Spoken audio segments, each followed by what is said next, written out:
Good morning, everyone, and a very happy new year to you. I know it's a little late in the year, so happy new year, but anyway, here we are. First time meeting again back, and good to be with you.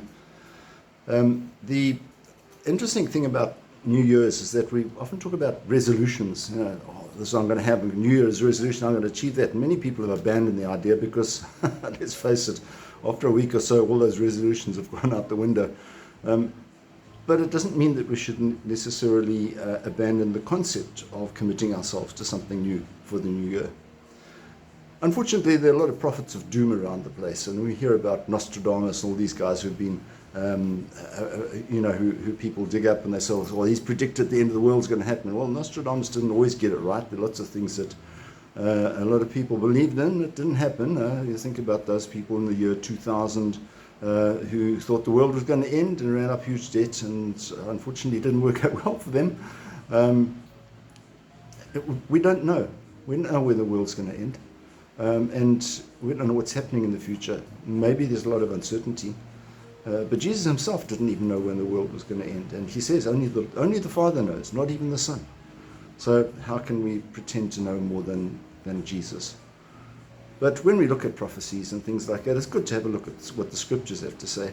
And the first reading today from the first letter of John, and we do come across John's first letters a bit this week, he says, there are many false prophets in the world. Now we're going back 2,000 years.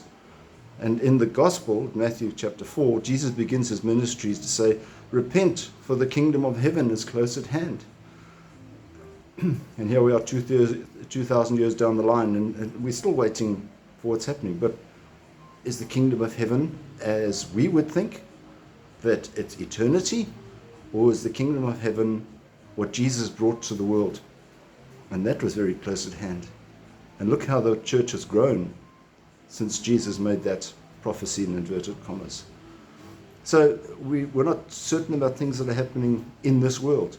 What we are certain of are things that we need to prepare ourselves for in the next world. So at the beginning of this year, if we are going to make a resolution, let's just be on good terms with Christ this year. Just be on good terms with him.